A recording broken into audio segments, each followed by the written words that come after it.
Good morning, class. I have a question about number 16 from our quiz, so I'm going to start with that one, taking that up. This one asked, what is the radius of a can of beans with a volume of 625 milliliters and a height of 5 centimeters? Okay, so looking at this, we're given that the volume is 625, so I'm going to need to substitute that in there. And also we're given that we have a height of 5 centimeters, so that will need to go in there.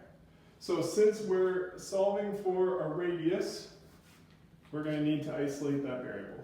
Okay, so first off, I'm going to sub in those values.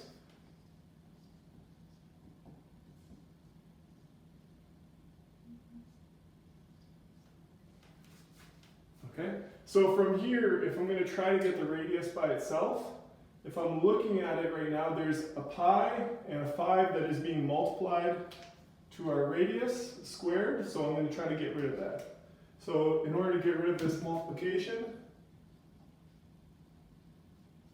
I'm going to divide out the pi and the 5. So we use the opposite operation to get rid of what we don't want.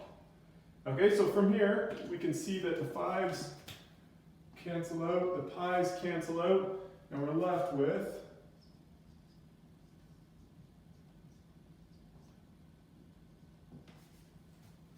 (625) divided by pi times 5 is equal to r squared. So at this point, you could enter this into your calculator. I don't have one on me at the moment.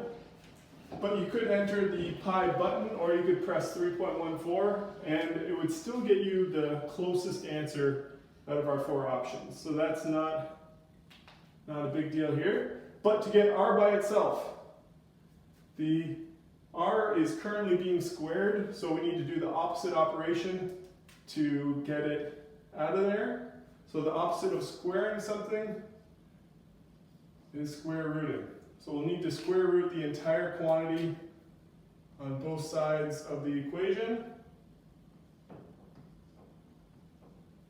And I think when you square root that entire side, it works to 6.3 centimeters. I think this question asked for it to be rounded to 1 decimal place.